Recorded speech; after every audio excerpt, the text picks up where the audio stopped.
Welcome back. South Carolina Republican Senator Tim Scott is poised to make history in November as the first black politician to win a statewide election in his state since Reconstruction. But some don't see it that way. Democratic Congressman James Clyburn complained to the Washington Post saying this: if you call progress electing a person with the pigmentation that he has, which is black, who votes against the interests and aspirations of 95% of the black people in South Carolina, then I guess that's progress. So is this over the line? Is Clyburn playing race politics? Joining us now for debate, RNC Deputy Press Secretary Raffi Williams and radio talk show host Richard Fowler. Thanks both for joining us. First to you, Richard.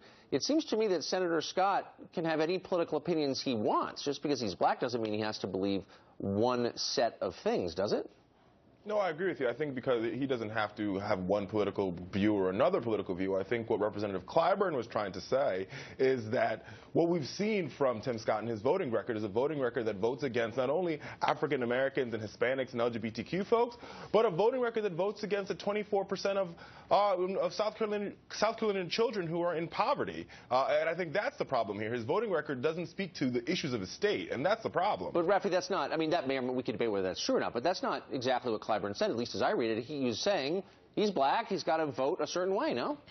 I mean, that's what he said. He maybe have wanted to say something else, but what he said is the bottom line, and that Tim Scott is fighting for South Carolinians, and that's his job. That's what he is supposed to do, and he's doing that through a jobs program, job training bill he just signed with Cory Booker, and he's doing that through education access, which is supported by the black community overwhelmingly. So, Richard, this is not exactly out of the blue. You hear this stuff all the time, really ugly stuff aimed at black conservatives like Clarence Thomas, a Supreme Court justice, who's routinely called horrible names. I won't even repeat them here because he diverges ideologically from the majority of black voters. Isn't that a sign of progress that you have a black American who's got his own views on things? Isn't that what we want?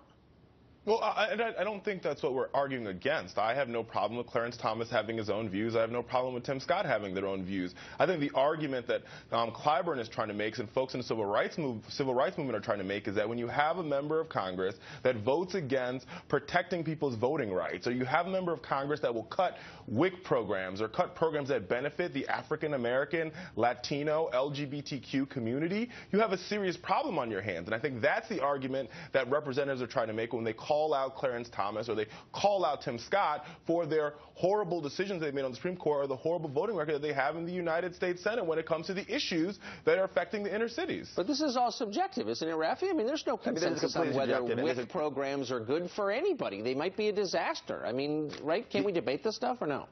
We should be able to have a debate. And these are two people, both Supreme Court Justice Thomas and Senator Scott, who came up from nothing. They've achieved the American dream, and they've seen how they've done it, and they understand how they best can expand access to the American dream for all Americans. Doesn't matter what color or race you are, and that's what they're going out there and doing. So people who are saying, oh, because he did X, that means he doesn't like black people, that's just not true. Well, they're working hard every day for them, and they embody the American dream more than most of these other people. This guy's getting, look, he's getting mama. This is racial bullying.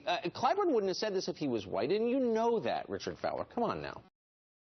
Listen, like I said, I don't speak for the representative or I don't speak for what he said, but I think the point he's trying to make is the same. You have a member that votes against the interest of African Americans. When people in South Carolina are standing in lines for hours and hours and hours voting the same to vote, that have failed time and time again.